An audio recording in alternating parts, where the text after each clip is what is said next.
Gracias, como le habíamos platicado, está con nosotros el maestro Jorge Lara, un experto en pues, temas políticos, temas de seguridad, un opinador de primera línea. Maestro, bienvenido.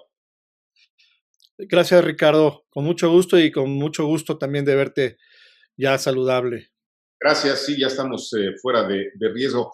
Maestro, pues la gran discusión hoy en México, a pesar de las distintas distracciones que intenta la autoridad, pues es el tema de la pandemia. En este momento todo mundo está preocupado porque no llegan las vacunas, porque no se están aplicando, cuando en casi todas las partes del mundo, en nuestros vecinos incluso más cercanos, ya hay campañas masivas de vacunación. ¿Qué está ocurriendo en México con este asunto de las vacunas? Bueno, pues hemos visto que la gestión de atención a la crisis sanitaria ha sido un desastre y a este desastre solamente se está sumando otro capítulo igualmente desastroso, que es el de la gestión de la vacunación, que tuvo que haber empezado por una muy robusta ofensiva de contratación, de gestión, de cabildeo, por diversas instancias de nuestro país, pero vimos desde el año pasado que se colapsó el tema en general, el tema de la política de provisión de medicamentos. Esto generó un cuello de botella en la contratación general y de alguna manera también ha influido en el pasmo generalizado, en el arranque, digamos, de la vacunación, que como tú bien lo has dicho, pues nos ha puesto a la saga de otros países y México hoy por hoy pues todavía no tiene una vacunación masiva como ya existe en otros países, incluso países de una dimensión económica o demográfica menor que el nuestro. ¿Qué significa que se anuncien programas de vacunación y no hay vacunas? Pareciera que estamos nuevamente, también en el caso de la crisis sanitaria, frente al engaño a la sociedad. ¿Esto qué significa? ¿Cómo lo tomamos en una democracia que se decía respetable como la mexicana?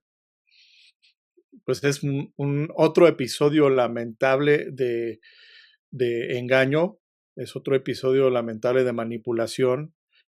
La muestra de esto fue el supuesto registro de vacunación, que lo único que hizo fue, pues de alguna manera, ilusionar, me parece que de manera pues ya incluso alevosa a la gente que está afanosamente y muy preocupada porque ve que sus familiares, sus amigos, sus compañeros están falleciendo o están en trances bien complicados de COVID. Entonces, me parece que el gobierno sí ya no solamente ha dejado de hablar con franqueza, sino que ya ha reiterado su actitud de manipulación. Hoy por hoy no vemos claro con la vacunación.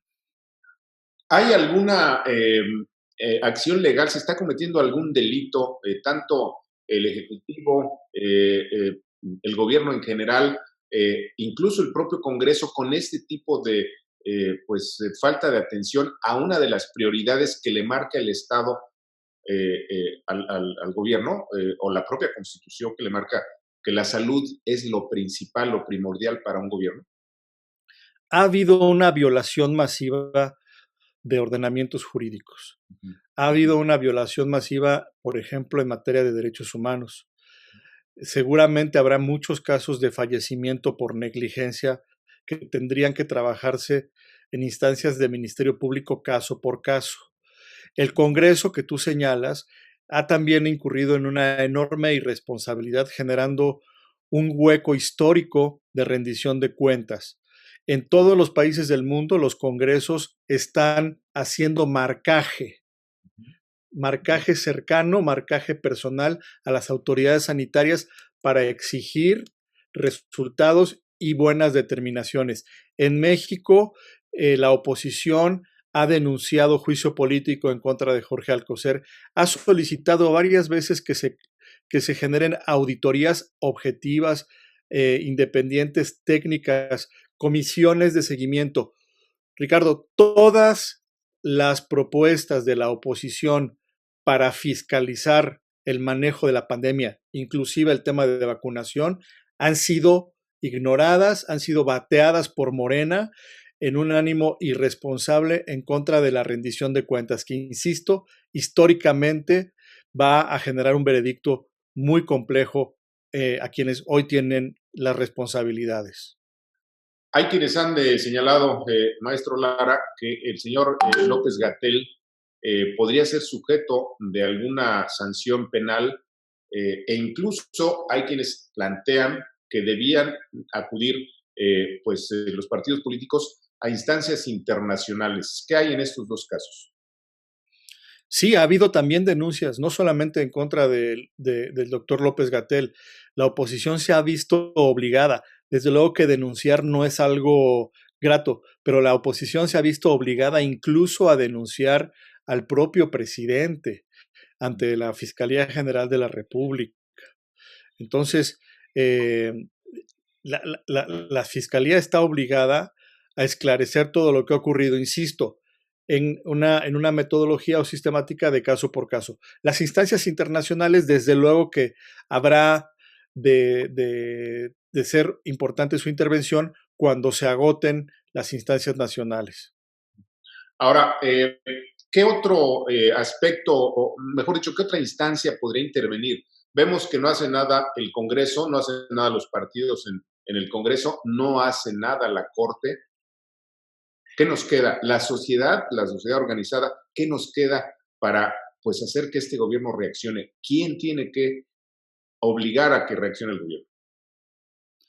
Bueno, pues en un país, en una sociedad democrática, existen los mecanismos de control. El problema, lo hemos platicado, Ricardo, es que en este momento complicado de la historia, todos los mecanismos de control democrático están colapsados o están sometidos y capturados, incluyendo la Suprema Corte de Justicia.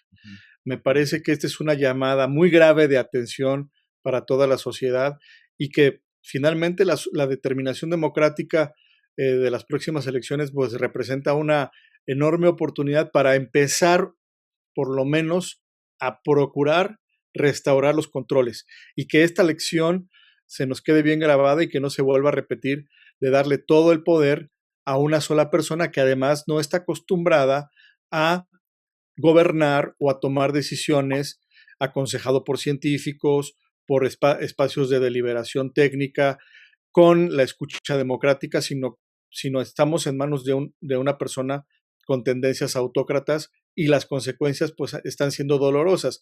Es importante que la gente que son seguidores de López Obrador entienda que aquí no se trata de la figura ni de la imagen de López Obrador. El país verdaderamente está en medio de una crisis multidimensional y solamente entre todos podemos sacarlo adelante. Muy bien, maestro, si nos permite, vamos a una pausa. No se vaya, volvemos.